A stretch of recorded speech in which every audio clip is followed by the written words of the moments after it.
Break champions trophy के इनेकाद के बाद और उससे हासिल होने वाली जो आमदनी है, इस पर पाकिस्तान क्रिकेट बोर्ड का मौक़िफ़ ही सामने आ गया है। चेयरमैन पीसीबी के मुशीर आमिर मीर और सीएफओ जावेद मुर्तज़ा ने लाहौर में प्रेस कॉन्फ्रेंस की और इस मौके पर आमिर मीर ने कहा कि भारतीय मीडिया का प्रोपेगेंडा उन्हें बेनकाब करना है जो उस वक्त किया जा रहा है और पाकिस्तान की क्रिकेट को मुश्किल में धकेलने की कोशिश की जा रही है और पाकिस्तानी दुश्मन मीडिया जो है वो एक झूठ की दुकान चला रहा है। आमिर मीर ने यह भी कहा कि अभी ऑडिट होना है, लेकिन इसके बावजूद 3 अरब के मुनाफे का तखमीना लगाया गया है, जबकि 2 अरब रुपए की तवक्को थी।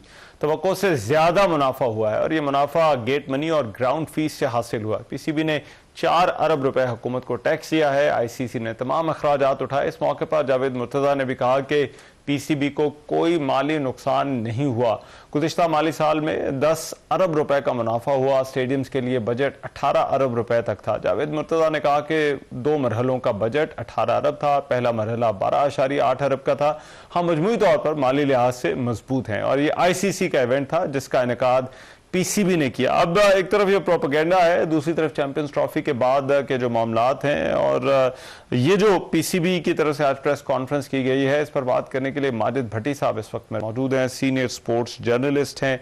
माजिद भट्टी साहब, बहुत शुक्रिया आपके वक्त का। माजिद भट्टी साहब, सबसे पहले तो बताइएगा कि ये कुछ क्लियर हुआ है कि ये जो हमने इतना बड़ा इवेंट करवाया तो हमें पैसे मिले हैं या पैसे कहीं देने तो नहीं पड़ गए हमें? लेकिन रहमान साहब, जो इसमें जो मेन चीज है कि पाकिस्तान को जो होस्टिंग राइट्स हैं आईसीसी के, वो तो तय है कि पाकिस्तान को तकरीबन $60 लाख जो हैं, $6 मिलियन कह लें या $60 लाख कह लें, वो पाकिस्तान को होस्टिंग राइट्स के मिलेंगे। फिर जो आज जो प्रेस कॉन्फ्रेंस की है आमिर मीर साहब, जो पीसीबी के चेयरमैन के, और इनके अलावा जो सीएफओ थे, उन्होंने प्रेस कॉन्फ्रेंस की। उन्होंने बताया कि 3 अरब रुपए पाकिस्तान के जो है वो गेट मनी से मिल रहे हैं, जिसमें दुबई के 5 मैच जो इंडिया में खेले वो भी शामिल है। अब आपको पता है कि भारत जो है वो पाकिस्तान को नीचा दिखाने के लिए और पाकिस्तान के खिलाफ प्रोपेगेंडा करने का कोई मौका जाने नहीं देता। तो यहाँ बेसिकली भारत अपना स्कोर सेटल कर रहा है। हालांकि इस चैंपियंस ट्रॉफी में भारत की टीम तो पाकिस्तान नहीं आई। हमने 9 भारतीय साथियों को पाकिस्तान के वीजे दिए और मुल्तान तक का हमने उनको वीजा दे दिया। नॉन पुलिस रिपोर्टिंग उनका वीजा था जो उनको दिया गया, मल्टीपल वीजा दिया गया, लेकिन हमने फराक के लिए दिखाई। लेकिन जब वो लोग वापस गए या उनके जो दूसरे साथी थे वो पाकिस्तान के खिलाफ जो प्रोपेगेंडा कर सकते हैं वो कर रहे हैं। लेकिन जो आज प्रेस कॉन्फ्रेंस हुई उसमें उन्होंने यही बताया कि पाकिस्तान को इस चैंपियंस ट्रॉफी से नुकसान नहीं, फायदा हो रहा है। अच्छा। तो दूसरी बात हो रही है ग्राउंड की। देखिए 29 साल बाद आईसीसी इवेंट हो रहा है। पाकिस्तान ने तो वैसे ही अपने ग्राउंड्स को अपग्रेड किया है।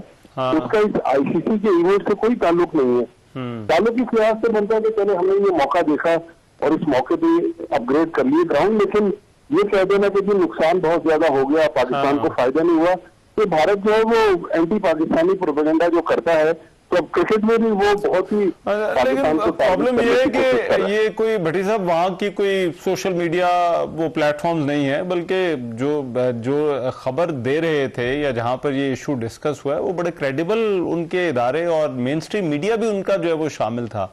तो वहां पर तो स्पोर्ट्स जर्नलिस्ट, बड़े मंझे हुए स्पोर्ट्स जर्नलिस्ट, और भारत में आपको पता है स्पोर्ट्स इंडस्ट्री और जो स्पोर्ट्स जर्नलिज्म की इंडस्ट्री है वो बहुत ग्रो जो है वो कर चुकी है, लेकिन इसके बावजूद इस तरह की बातें, ये इसके पीछे आपको वजह क्या लगती है? देखिए अभी भी जो उनके बड़े अखबारात हैं या उनके जो सीनियर और सीजन जर्नलिस्ट हैं वो इस कैंपेन का हिस्सा नहीं है। इसमें कुछ यूट्यूबर्स पाकिस्तान के भी हैं और कुछ भारत के यूट्यूबर्स और कुछ वेबसाइट के लोग हैं वो इसमें हो गए, लेकिन मेन स्ट्रीम जर्नलिज्म करने वाले जो लोग हैं इंडिया में वो इस मुहिम में शामिल नहीं है। चंद एक होते हैं लेकिन उनका शुमार आटे में नमक से बराबर है। लेकिन ज्यादातर यूट्यूबर जो है या जो नॉन सीरियस किस्म के जर्नलिस्ट है वो बहुत ज्यादा यूट्यूब पर प्रोपेगेंडा कर रहे हैं। ठीक है। और भट्टी साहब, हमने जो आईसीसी को खत लिखा था अपने ऑफिशियल की रिप्रेजेंटेशन और स्टेज पर जगह ना देने के हवाले से, आईसीसी का जवाब उसमें कुछ पता चला क्या आया है और फिर हमारी तरफ से दोबारा उस जवाब को नाकाफी क्यों समझा गया है? देखिए मेरे ख्याल में वहां मिस कम्युनिकेशन मुझे नजर आया आज अपना प्रेस कॉन्फ्रेंस में बताया, उनका जो जवाब था वो सेटिस्फैक्ट्री नहीं था। हाँ। हमने वो उनको दोबारा कहा कि हमें इस पर करें। मेरा ख्याल में जो मेरा जाती ख्याल है कि अगर मोहसिन नकवी साहब नहीं जा रहे थे हाँ। तो क्या आईसीसी को पहले कन्वे कर दिया गया कि चीफ ऑपरेटिंग ऑफिसर हैं वो पोडियम पर पाकिस्तान को रिप्रेजेंट करेंगे।